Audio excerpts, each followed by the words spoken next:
មកចាំនិយាយគ្នាប្រយ័ត្នអាព្រៃជ្រុកព្រៃនោះវាមកសម្លាប់ឯងម្នាក់ទៀតព្រោះថាក្តាមត្រូវអាព្រៃជ្រុកព្រៃនោះវាសម្លាប់បាត់ទៅហើយឯងចុះមកជួយគ្នាឡើងទៅលើបន្តិចមកដើមឈើនេះខ្ពស់ណាស់គ្នាឡើងមិនរួចទេ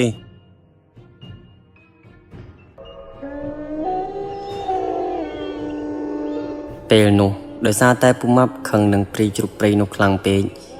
គាត់ក៏បានទាញកំភ្លើងរបស់គាត់បាញ់ទៅកាន់ជ្រុកព្រៃនោះជាច្រើនគ្រាប់ទាំងដែលគាត់បានដឹងថាគ្រាប់កំភ្លើងធម្មតាបែបនេះមិនអាចធ្វើអ្វីវាបានក៏ដោយ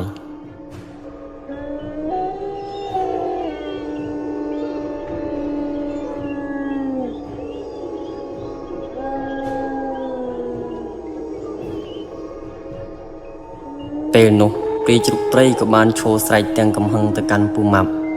ដោយមិនអាចធ្វើអ្វីពុំម៉ាប់បានព្រៃជ្រុកព្រៃនោះក៏បានដើរចាក់ចេញទៅម្ដងទៀតទាំងកំហឹង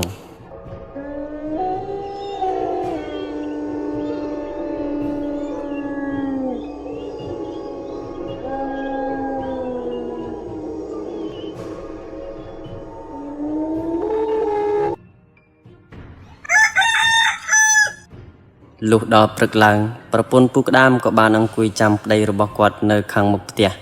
ដោយគាត់គិតថាប្រហែលជាប្តីរបស់គាត់រកសត្វមិនបានហើយទើបដេកនៅព្រៃមួយយប់ដូច្នេះលុះដល់ល្ងាចឡើងក៏នៅតែមិនឃើញពូក្តាមនិងពូម៉ាប់ត្រឡប់មកវិញប្រពន្ធពូក្តាមក៏បានទៅផ្ទះលោកមេភូមិដើម្បីឲ្យគាត់ចាត់កម្លាំងស្វែងរកប្តីរបស់គាត់និងពូម៉ាប់ព្រោះថាពួកគាត់ទាំងពីរនេះមិនដែលចូលព្រៃហើយមិនត្រឡប់មកផ្ទះវិញដូច្នេះទេ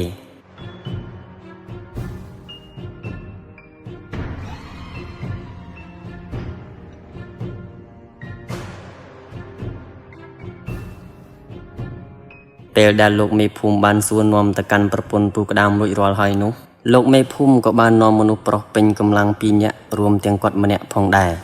ហើយពួកគាត់ម្នាក់កាន់កំភ្លើងម្នាក់មួយដើមព្រោះខ្លាចជួបសត្វសាហាវនៅក្នុងព្រៃនោះ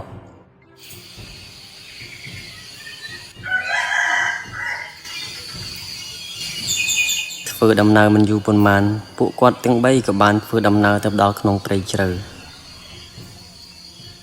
យើងរកយ៉ាងម៉េចទៅលោកមេភូមិបើព្រៃធំម្លឹង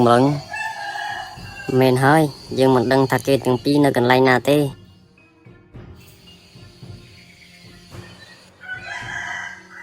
តែពេលដែលលោកមេភូមិបានក្រឡេកទៅលើដើមឈើនោះក៏បានឃើញពូម៉ាប់កំពុងតែដេកលើដើមឈើធំមួយក្បែរនោះឯង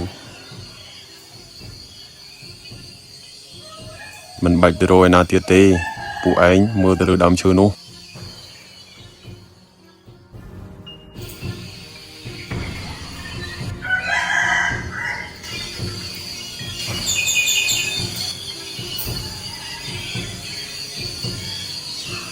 ពេលនោះពួកគាត់ទាំង3ក៏បានស្រែកហៅពូម៉ាប់ពីក្រោមធ្នាក់ទៅ